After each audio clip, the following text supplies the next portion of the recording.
이러면 이거 아닙니까? 좀 감정을 좀 넣어가지고 평소에 잘 하시잖아요. 자, 한 번 더 읽어볼게요. 시작. 하나님 이러시면 안 되는 것 아닙니까? 예, 아주 사투리 넣어가지고 막 감정이 막 섞여가지고 그렇게 하셔야 됩니다. 저도 말씀을 준비하는 그 마음이 하나님 이러시면 안 되는 거 아닙니까? 이런 마음으로 준비를 했는데요. 우리 함께 또 은혜의 말씀을 나누도록 하겠습니다. 자, 여러분 사도 바울은요, 예수님을 인격적으로 만나고 약 14년이 지난 AD 46년경 어느 날에 안디옥 교회에 파송을 받아서 이제 본격적으로 사도 바울은 사역을 시작하게 됩니다. 우리가 잘 아시다시피 사도 바울은 1차, 2차, 3차 선교 또는 전도 여행을 다니게 됩니다. 그 기간은 무려 11년 정도 됩니다. 자, 이때 방문한 장소가 사도행전에 잘 나타나 있는데요. 우리 화면을 보시면은 사도 바울이 이제 전도 여행을 갔던 이 지역을 보시면은 여러분 한번 보세요. 한 번 더 눌러주세요. 자, 이렇게 화면을 글씨가 잘 보이지 않을 것 같아서요, 이렇게 표시를 좀 해놨는데요. 나중에 영상으로 보시면 더 정확하게 보실 수 있어요. 구브로라는 지역과 또 갈라디아 지역, 소아시아 지역, 또 유럽의 마케도냐, 그리고 아가야, 이렇게 사도 바울은 1차, 2차, 3차 선교 여행을 가게 됩니다. 대부분의 이제 이 지명들이 아마 익숙하지 않기 때문에 제가 좀 이 지도를 보면서 대략 어느 위치에 있는지를 알려드려야 되겠다 해서 이제 띄웠는데요. 11년이라는 기간들 동안에 이 지역 거리를 한번 보십시오. 굉장히 먼 거리이고 많은 넓은 곳이기도 합니다. 그런데 이 11년 동안 어떻게 이런 곳에 가서 교회를 세우고 선교 사역을 감당했을까? 많은 사람들은 이것이 불가능하다라고 생각합니다. 왜냐하면 우리 지금처럼 뭐 고속 이렇게 전철이 있는 것도 아니고 기차가 있는 것도 아니고 이렇게 승용차가 있는 것도 아니었죠. 그 당시에 이동 수단은 이제 도보로 걸어가거나 아니면 배로 이동을 합니다. 자, 그래서 구브로 또 갈라디아, 소아시아, 마게도냐, 아가야, 이 광활하게 넓은 지역을 11년 동안 두세 번 왕복했다는 것은 거의 불가능에 가까웠다라는 것입니다. 그런데 사도 바울은 사도행전에 보면은 이 기간 동안 11년이라는 기간 동안에 1차, 2차, 3차의 전도 여행을 하면서 교회를 8곳에서 9곳 이상의 교회를 개척했습니다. 이것 또한 거의 불가능하다는 것이죠. 그런데 이게 도대체 어떻게 가능할까? 이거는 알면 알수록 우리가 어떤 생각을 품게 되냐면 사도 바울은 진짜 복음에만 집중했구나, 이걸 알 수 있어요. 정말 복음에만 집중했다라는 거죠. 다른 곳에 신경 쓸 겨를도 없었고 다른 곳에 신경을 쓰면 할 수가 없어요. 오직 복음 증거에만 집중을 했고 교회를 개척하는 것에만 집중했다는 걸 알 수 있습니다. 그런데 이해가 안 되고 우리를 당황하게 만드는 게 뭐냐면 고린도전서 11장에 나와 있는데요. 사도 바울은 이 고린도전서 11장에서 이 11년 동안 1차, 2차, 3차의 전도 여행을 하는 동안에 이렇게 설명합니다. 나 사도 바울, 나 바울은 이런 일을 했습니다 라고 기록이 되어 있습니다. 그런데 이해가 잘 되지 않습니다. 왜냐하면 고린도전서 11장에 보면 사도 바울은 자신이 사역을 하고 전도를 하고 복음을 전하면서 어떤 고난을 받게 되냐면 화면을 보시면은 첫 번째로 40의 감한 매를 5번이나 맞았어요. 그리고 이 40의 감한 매, 그러면 하나를 감했죠. 40에서. 그러면 몇 대입니까? 39대가 되는 거예요. 왜냐하면 40대를 맞게 되면 그냥 그 자리에서 죽게 된답니다. 그래서 한 대를 빼서 40에 하나 감한 매를 39번을 맞았어요. 그런데 이 매를요, 잘 모르면은 애들 때리는 그냥 회초리 정도를 생각할 수 있어요. 아니면 드럼스틱처럼 그런 회초리란 매를 생각할 수 있습니다. 그런데 이 매는 그런 매가 아니라요, 건장한 청년도 들기 힘들 정도로 벅찬 큰 기둥 같은 걸로 그냥 이걸 가지고 그냥 이 사도 바울을 후려친 걸 말하는 거예요. 그 이 건장한 사람이 들기도 힘들거 가지고 사람을 때리잖아요. 그러면 허리가 나가는 정도예요. 한 번 맞으면 굉장히 이 나무가 무겁기 때문에 허벅지를 때리잖아요. 그러면 다리가 부러져요. 부러지는 정도가 아니라 얼마나 무겁고 센지 그걸로 맞으면 그냥 다리가 가루가 될 정도로 합니다. 한두 번이 아니라 여러분 39대를 맞은 거죠. 그러니까 다리가 부러진 정도가 아니라 완전히 다리가 가루가 됐겠죠. 어떤 사람은 이렇게 질문해요. 아니 목사님, 그래도 사도 바울이잖아요. 사도 바울 정도면 자기를 위해서 기도해서 죽은 사람도 살리고 기도하면 병이 낫는데 뭐 다리 그 정도에 쉽게 고칠 수 있는 것 아니겠습니까? 라고 말합니다. 그러나 여러분, 사도 바울 역시도 우리와 성정이 똑같은 사람이에요. 다리가 부러지면 6개월 내지 7개월, 가루가 될 정도로 부러지면 1년 이상은 치료를 받아야 된다는 거죠. 자, 그리고 두 번째로 보면 사도 바울은 어떤 고난을 받았냐면 3번 태장을 맞았습니다. 태장은 오늘날로 말하면 곤장 같은 거예요. 널찍한 나무로 볼을 후려치게 됩니다. 한두 대 치지 않죠. 여러 대 치게 됩니다. 그러면 몸에 붙어있던 살이 너덜너덜해집니다. 뼈가 부러진 상태에서 이 태장을 때리잖아요. 그러면 이 살이 완전히 찢어지고 살이 완전히 으깨진답니다. 이게 다가 아니에요. 3번째, 돌도 맞았어요. 모두 합치니까 9번이 돼요. 40에 감한 매를 39번, 이렇게 5번을 맞죠. 또 3번 태장을 맞고 돌로 맞아요. 총 9번, 11년 동안. 여러분, 돌로 맞았을 때 이 사도 바울이 어떤지 아십니까?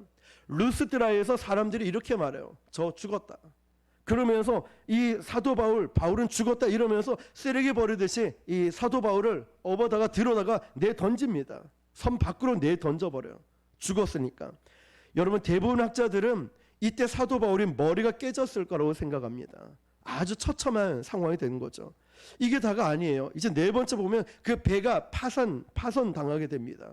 그러면서 강도의 위협, 동족 유대인의 위협, 이방인의 위협, 강의 위협, 바다의 위협, 또 못 자고 못 먹고 헐벗고 춥고 배고프고, 이게 총 몇 년이냐? 11년 동안 사역을 하면서 사도 바울이 겪었던 고난이었습니다. 그런데 이렇게 고난을 당하면서 사도 바울은 그 광활한 지역을 2-3번 왕복을 하면서 전도 여행을 갔다는 거예요. 더군다나 이 8곳 또는 9곳 정도 교회를 개척했다는 것은 불가능에 가깝다는 거죠. 그러니까 사도 바울은 오직 복음 증거에만 전무하고 교회를 개척하는 것에만 전무했다는 거죠.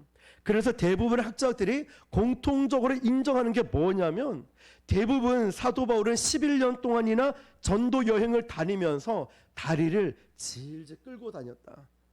그냥 다리가 못 쓰는 사람처럼 질질 끌고 이렇게 하면서 복음을 전하고 이렇게 하면서 전도를 하고 이렇게 하면서 교회를 세웠다는 거예요.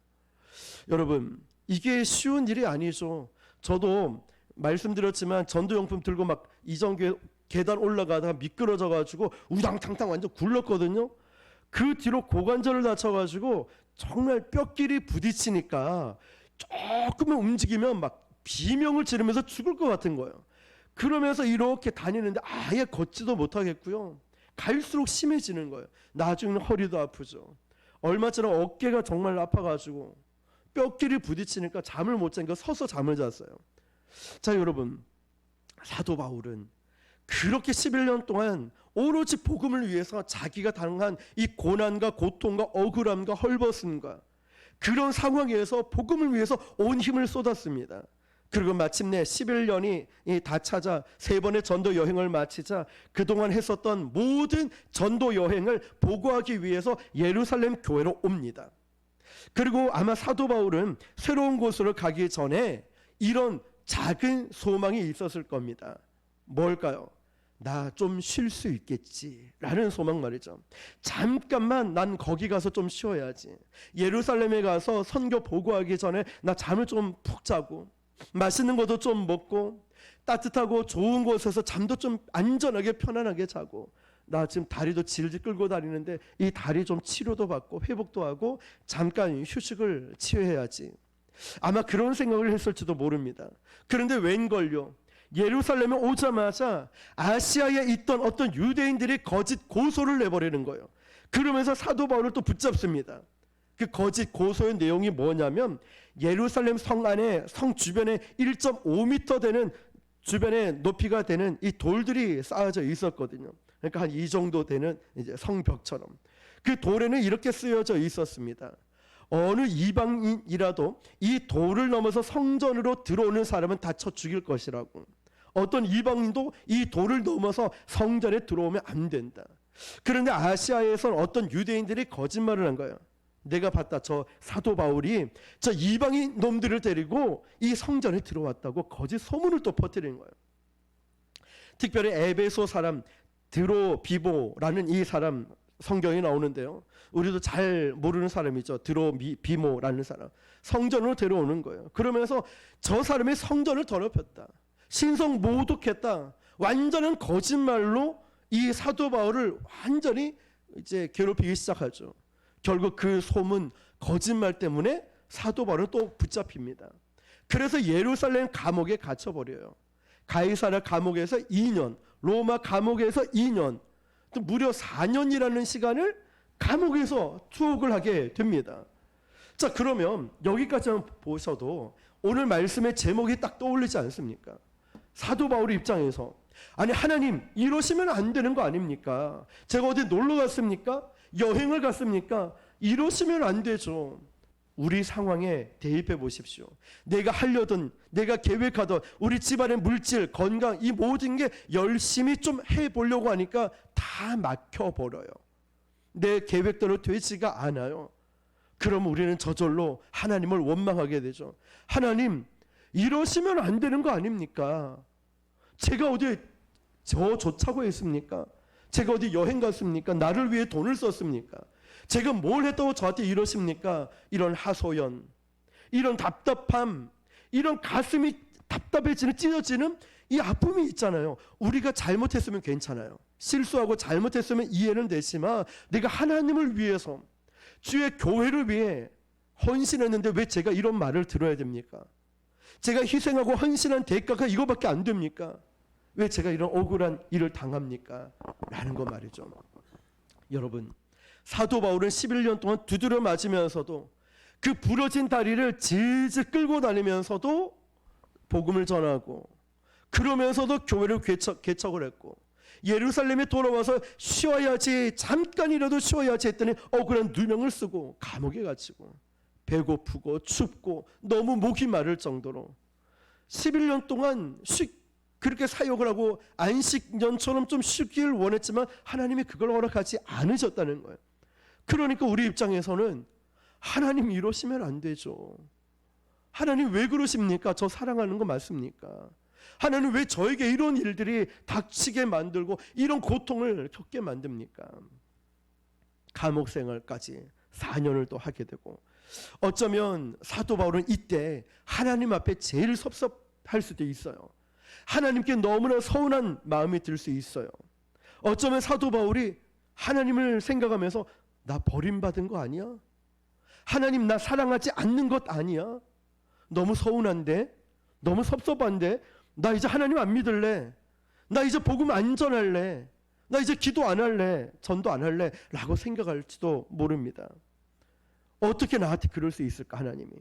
내가 지금 누구를 위해서 이렇게 헌신했는데 11년 동안 내가 휴식 한번 취하지 않았는데 더구나 내가 잘못한 것도 아니고 왜 누명을 쓰고 이 수치스럽고 치욕스러운 누명을 써서 4년 동안 감옥에서 내 인생을 허비하고 있다니 아마 사도 바울 입장에서는 그 분노를 쏟아내기에 너무나 충분한 조건이었어요.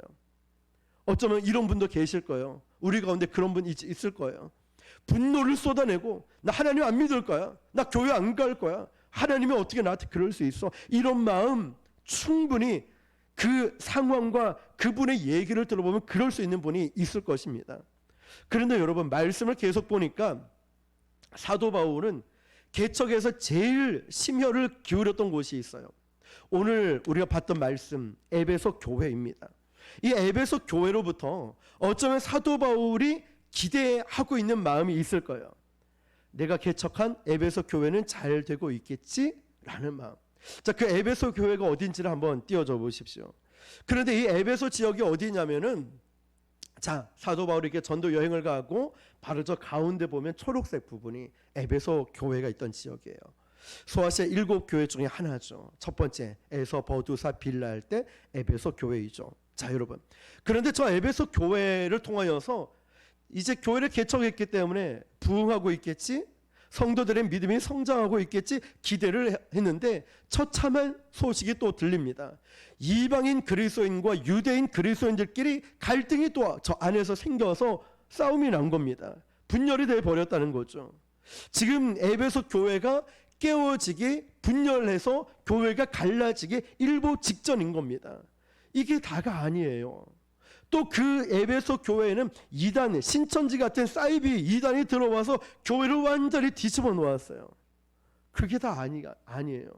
이 에베소 교회에 받던 음란함, 욕심, 시기, 질투가 이 에베소 교회를 완전히 사로잡아 버렸어요. 그 소식을 이 사도 바울은 로마 감옥에 있을 때 듣게 됩니다. 자, 여러분, 또 여기까지만 한번 보십시오. 우리는 사도 바울의 정말 대단한 사역들만 보았지만 사도 바울이 개인적으로 당한 고난에 대해서는 그냥 쉽게 지나칠 때가 있었죠. 40의 감한 매를 맞고, 그리고 이렇게 태장을 맞고, 돌로 맞고, 배도 파손이 되고, 억울한 누명을 써서 감옥에 갇힌 이 상황에서 여러분 같으면 어떤 기분이 들까요? 여러분, 오늘 말씀 제목을 떠올리면 되겠죠. 해도 정말 너무한다. 해도 정말 너무한 거 아니야. 하나님 정말 저한테 감정이 있으세요? 도대체 저한테 왜 그러십니까? 아마 이런 섭섭함이 굉장히 우리를 막 장악할 거예요. 내가 하나님을 위해서 어떻게 살아왔는데 저에게 왜 그 개척한 그 교회까지 그마저도 제가 기도했던 그 섬겼던 그 교회마저도 왜 이런 상황을 겪게 됩니까? 자, 그런 마음으로 우리가 에베소서를 딱 읽다 보면 이해가 되지 않는 구절이 딱 있습니다. 에베소서 3장 1절을 한번 읽어볼게요. 시작. 이러므로 그리스도 예수의 일로 너희 이방인을 위하여 갇힌 자 된 나 바울이 말하거니와. 아멘. 이러므로 그리스도 예수의 일로 너희 이방인을 위하여 갇힌 자 된 나 바울은 말하거니와. 여러분, 이 단어를 잘 봐요. 노란 글씨만 읽어볼게요. 시작. 너희 이방인을 위하여. 너희 이방인을 위하여. 그런데 여러분, 진짜 제대로 우리가 이 성경을 표현하려면 위하여가 아니에요. 이거예요. 야, 니 때문에 그래. 너 때문에 내가 감옥에 갇혔잖아. 이게 정확한 표현이죠. 얼마나 억울한데, 얼마나 섭섭하고, 얼마나 지금 충격적인데, 야, 이방인 니 때문에 그래. 너희 때문에. 우리 같으면 그렇게 표현할지 몰라요. 그런데 이방인 때문에 갇힌 게 아니라, 원래는 맞죠. 이방인 때문에. 아까 그 여인, 그 나오죠. 이방인. 드로피모라는 이방인 때문에. 자, 그런데 너네 때문에 내가 갇혔잖아. 저 이방인 때문에. 왜냐하면 이 당시 이방인은 개 돼지라고 실제로 그렇게 불렀거든요. 그러니까 이방인 때문에 내가 갇혔어 라고 말해요. 그런데 사도 바울은 그렇게 말하지 않아요. 아니야, 이방인 때문이 아니라 너희 이방인을 뭐라고 돼 있죠? 위하여라고. 굉장히 중요한 말씀이에요. 내가 당신을 위하여, 내가 우리 김 집사님을 위하여, 내가 우리 청년들을 위하여. 달라요. 전혀 다르다는 거예요. 그러니까 너희 때문에 갇힌 것이 아니라 너희를 위하여 내가 갇혔다라고 말하는 거예요. 섭섭함, 분노, 이 말씀에서는 발견할 수가 없다는 거예요. 야, 어떻게 그럴 수 있지? 어떻게 그럴 수 있지? 저 같으면 막 답답하고 이해가 되지 않으니까 화가 나서 정말 난 예수님 안 믿을 거예요. 교회 안 갈 거예요. 그러고도 남을 저의 모습인데, 사도 바울 같은 상황이라면 하나님은 살아계시지 않아 이러면서 떠났을 것 같거든요. 그런데 아니에요. 예를 들면 이방인들과 이 에베소 교회 성도들 보고 너희들 왜 울어? 야, 너희들 왜 굴어? 왜 울고 있어? 나는 너희 때문에 갇힌 게 아니라 너희를 위하여 내가 갇힌 거야. 그럼 이게 우연이 아니라는 거죠. 하나님의 섭리가 있기 때문에 내가 감옥에 갇히고, 내가 이렇게 태장도 맞고 40의 감한 매도 맞고, 내가 배도 파손되고, 내가 이런 거야. 다 목적이 있는 거야. 소망이 있다는 거예요. 기대가 있다는 거죠. 어떻게 사도 바울이 그런 고백을 할 수 있었을까요? 여러분, 그 다음 2절을 한번 읽어볼게요. 시작. 너희를 위하여 내게 주신 하나님의 그 은혜의 경륜을 너희가 들었을 터이라. 아멘. 여러분 또 나오죠. 너희를 위하여예요. 내가 네 때문에, 이방인 너희들 때문에, 에베소 교회 너희 성도들 때문에 아니요. 내가 너희들을 위하여. 너희들을 위하여. 이게 무슨 말씀인지 아십니까? 감옥에 있거든요. 사도 바울은 로마 감옥에 있으면서 감옥 밖에 있는 성도들을 위로하고 있다니까요. 자유를 빼앗긴 사람이 자유를 가진 그 사람을 권면하고 있어요. 모든 것을 잃어버린 사람이 다 가지고 있는 사람을 권면하고 위로하고 있는 장면이 바로 이 장면이라는 겁니다. 자, 여러분, 우리의 상식은 어떻죠? 감옥 밖에 있는 사람, 억울한 누명을 쓰고 감옥 안에 있는 사람을 위로하는 게 우리죠. 그것도 어떻게 합니까? 혀를 차면서 하나님이 너무 무심하시지, 어떻게 당신한테 이런 일이 있을 수 있어. 밖에 있는 사람이 안에 있는 사람, 가진 사람이 없는 사람을, 자유가 있는 사람이 자유 없는 사람에게 하잖아요. 그런데 이게 우리의 상식이죠. 그런데 감옥 밖에 있는 사람이 억울한 누명을 쓰고 감옥 안에 있는 사람을 위로한다는 거죠. 그런데 오늘 본문을 보면은 이것을 완전히 뒤집어 엎어버린다는 거예요. 에베소를 서를 기록한 당시에 사도 바울은 빌립보서를 기록을 하거든요. 그때 뭐라고 하냐면 역시 감옥 안에 있는 사도 바울이 감옥 밖에 있는 사람에게, 자유를 빼앗긴 사람이 자유를 가지고 있는 사람, 모든 것을 가지고 있는 사람에게 이런 말을 합니다. 기뻐하라고. 사랑하는 성도 여러분, 기뻐하십시오. 내가 다시 말하노니 여러분 주 안에서 기뻐하십시오. 어떻게 이게 가능하냐 이 말이죠. 두 번째 주제죠. 하나님 어떻게 나한테 이럴 수 있습니까? 이런 고백으로 나왔다면, 그렇게 할 수 있는 상황이 있다면, 이제 두 번째는 또 사도 바울은 기뻐하십시오. 내가 주 안에서 말하노니 기뻐하십시오. 어떻게 이게 가능하냐라는 질문입니다. 이게 바로 에베소서입니다. 여러분, 사도 바울은 에베소 로마 감옥에서 에베소 교회에게 편지하면서 오늘 본문이었던 1장 1절 2절의 짧은 인사말을 이렇게 전하는데 한 번 더 읽어볼까요? 시작. 하나님의 뜻으로 말미암아 그리스도 예수의 사도된 바울은 에베소에 있는 성도들과 그리스도 예수 안에 있는 신실한 자들에게 편지하노니 하나님 우리 아버지와 주 예수 그리스도로부터 은혜와 평강이 너희에게 있을지어다. 아멘. 자, 사도 바울은 바로 이런 상황에서 감옥에서 에베소 교회 성도들에게 편지를 보내면서 이제 이렇게 얘기를 하죠. 은혜와 평강이 너희에게 있을지어다. 그리고 나서 이어지는 3절에 바로 본론으로 들어가서 이렇게 말합니다. 자, 3절 시작. 찬송하리로다. 하나님 곧 우리 주 예수 그리스도의 아버지께서 그리스도 안에서 하늘에 속한 모든 신령한 복을 우리에게 주시되. 아멘. 자, 첫 단어 뭐로 시작하죠? 찬송하리로다. 이 중요한 메시지예요. 여러분, 우리도 안부 인사를 하고 나서 제일 먼저 본론으로 딱 얘기를 하잖아요.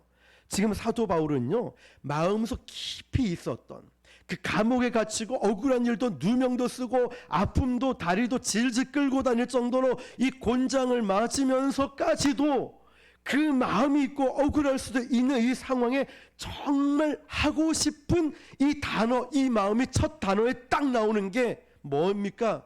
찬송하리로다. 이 말이 나오는 거예요. 이 시제가 우리 한국 성경에 개역 개정에 보면 애매하지만 영어 성경과 헬라어 성경을 보면은 이렇게 딱 번역이 되어 있습니다. 하나님, 내가 지금 이곳에서 하나님을 찬양합니다라고 되어 있어요. 이곳이 감옥이거든요. 이곳에서 내가 하나님을 찬양합니다. 이게 어떻게 가능할까요? 그런데 이게 바로 그리스도인의 모습이라는 거예요. 이게 진짜 크리스천이라는 것입니다. 이게 정말 복음을 알고 듣고 믿는 사람의 고백이라는 거예요. 무슨 말일까요? 문제를 압도하는 사람이 되는 것이죠. 문제 가운데 있다 할지라도요, 이 믿음, 이 복음 때문에 문제를 압도하는 사람이라는 거예요. 문제를 그냥 이 믿음이 뚫고 나가는 거예요. 여러분, 하나님을 찬양하는 사람 말이죠. 압도되지 않는 거예요. 문제 앞에. 이게 진짜 그리스도인의 모습이라는 거예요. 문제 앞에, 고난 앞에 사도 바울 지금까지 얘기했던 11년 동안 받은 고난만 보십시오. 이 고난 앞에 쓰러지고 넘어지고 원망할 것 같은데 문제를 압도하잖아요. 무엇이요? 복음. 복음이, 기쁜 소식인 예수 그리스도를 믿는 복음이 질병도 압도하고 고난도 압도하고 문제도 뛰어넘고 상황과 환경을 뛰어넘어 버리잖아요. 이게 진짜 믿음이라고. 그러면서 그동안 너무너무 하고 싶었던 말을 하잖아요. 찬송하리로다. 찬송하리로다. 이게 어떻게 가능할까요, 여러분? 만일 사도 바울이 오늘 이 예배 시간에 저 와가지고 맨 앞자리에 앉아서 뒷자리에 앉아 있다면 여러분 우리가 이런 질문을 아마 오늘 이 상황에 할 수 있을까요? 아, 사도 바울 아니 당신은 어떻게 그런 고난 가운데 하나님을 예배할 수 있어요? 아, 사도 바울 아니 그 가운데 어떻게 찬송하라고? 주 안에서 기뻐하라고? 어떻게 그런 말을 할 수 있어요? 하나님 원망스럽잖아요. 원망하세요. 하나님 앞에 섭섭하잖아요. 삐지세요. 하나님 너무 싫잖아요. 그냥 교회 나가세요. 전도하지 마세요. 분노 있죠? 에이, 다 있잖아요. 화나잖아요. 그런데 왜 안 해요? 아니 어떻게 찬양하고 예배할 수 있다고? 이 질문을 사도 바울에게 우리는 할 수 있겠죠. 만약 이 자리에 앉아 있다면 아니 어떻게 그럴 수 있어요? 그런데 사도 바울은 오히려 저와 여러분에게 되물어 볼 겁니다. 에이구, 내가 뭐 좀 두드려 맞았다고, 내가 다리 그거 좀 못 쓴다고, 내가 돌에 맞아서 그 성 밖에 쓰레기처럼 내던져져서 머리가 좀 깨졌다고 내가 하나님을 원망할 수 있을까? 내가 그거 좀 억울한 일 당하고, 내가 남들보다 조금 더 희생하고, 내가 남들한테 좋은 소리 못 듣고 인정 못 받는다고 내가 하나님 원망할 수 있다고? 아니, 다리 좀 쩔뚝거리면 어때? 조금 억울하면 어때? 조금 희생하면 어떻고? 조금 곤장 맞고 뭐 태장을 맞든 배가 파선하면 어때? 주님이 나와 함께 하시는데, 주님이 나를 알고 계시는데, 그 복음이 나를 사로잡고 있는데 그것 좀 머리 깨졌다고, 피난다고, 다리 쩔뚝거린다고? 아니요. 내가 이 복음을 알고 하나님이 나와 함께 하심을 아는데, 내가 그분을 소유하고 있는데 내가 어찌 하나님을 원망할 수 있을까요? 오히려 저와 여러분에게 반문할 거예요. 이게 사도 바울이에요. 사도 바울이 가지고 있던 이것을 에베소서에 담아 있어요. 그래서 9월 둘째 주쯤에 성경 공부를 에베소서를 정하고 오늘 이 말씀을 전하는 것입니다. 반드시 에베소서를 알아야 되겠거든요. 사도 바울은 바로 이 환경을 뚫고 나가는 믿음이 있었어요. 그 안에 복음이 있었거든요. 이게 어떻게 가능한가? 사도 바울은 1장 3절에서 그 마음을 이렇게 표현하죠. 한 번 더 읽어볼게요. 3절 시작. 찬송하리로다. 하나님 곧 우리 주 예수 그리스도의 아버지께서 그리스도 안에서 하늘에 속한 모든 신령한 복을 우리에게 주시되. 영어와 헬라어는 명확하게 말해요. 시제가 완료형입니다. 자, 우리에게 주시되, 이 말씀은 영어 헬라어는 완료형으로 되어 있어요. 무슨 말일까요? 주셨다라는 겁니다. 이미 우리에게 주셨다는 거예요. 너가 힘들 줄 알고 어려울 줄 알고 하늘의 신령한 복을 너에게 이미 줬다라고 말씀하는 거죠. 하나님의 자녀로 예수 그리스도의 제자로 살 때 필요한 모든 복을 단 한 가지도 빠짐없이 하늘의 신령한 복을 나에게 이미 주셨다 말씀하시는 거예요. 우리가 이걸 깨달으면 삶이 달라져요. 우리가 정말 이걸 깨달으면 예배 태도 달라져요. 기도 달라집니다. 찬양할 때 달라집니다. 우리가 신앙 생활할 때 달라집니다. 달라질 수밖에 없겠죠. 사도 바울의 고백을 보십시오. 내가 머리 좀 터졌다고, 다리 좀 쩔뚝거린다고, 뺨 좀 맞았다고, 감옥에 좀 갇혔다고 내가 어찌 하나님을 원망하고 하나님 앞에 어떻게 하소연하고 섭섭하다 말할 수 있냐? 그보다 더 큰 하나님의 사랑이 내 안에 있는데. 3절에 그러니까 이렇게 고백하잖아요. 한 번 더 시작. 찬송하리로다. 하나님 곧 우리 주 예수 그리스도의 아버지께서 그리스도 안에서 하늘에 속한 모든 신령한 복을 우리에게 주시되. 아멘. 어디서 주셨죠? 그리스도 안에서. 이게 중요한 거죠, 여러분. 내 상황이 어떻든지 간에 우리가 그리스도 안에 있을 때에 그 풍성함이 우리에게 거하는 것입니다. 하나님, 이러시면 안 되는 것 아닙니까?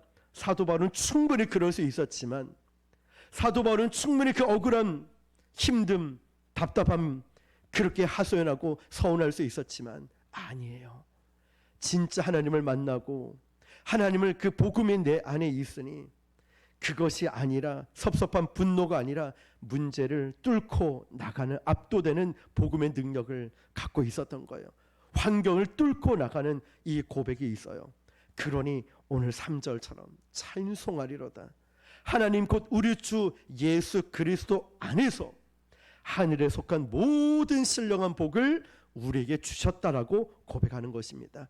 오늘 저와 여러분이 하나님 앞에 섭섭할 수도 있는 이런 여러 환경이 있겠지만 사도 바울처럼 복음이 내 안에 있어서 나도 하나님을 찬송하고, 그거 좀 억울하다고, 그거 좀 답답하다고, 그거 좀 힘들다고, 내 뜻대로 안 된다고 이걸 포기하고 이걸 중단하고 이걸 서운한 마음을 쏟는 것이 아니라 오히려 압도되는 믿음, 복음을 가지고 아니야, 찬송하리로다. 그리스도 안에서 하늘의 신령한 복을 나는 이미 받았어라고 믿음으로 고백하고 선포하는 그런 예배자, 그 하나님의 자녀가 될 수 있기를 주님의 이름으로 축원합니다. 기도하겠습니다. 오늘 주신 말씀을 붙들고 우리가 한번 기도할 때 여러분 서운한 마음 있지요? 답답한 마음도 있지 않습니까? 힘든 마음도 있지 않습니까? 하나님 앞에 그런 마음이 들 때 우리 모두가 다시 이렇게 고백했으면 좋겠습니다. 하나님, 제가 그 서운한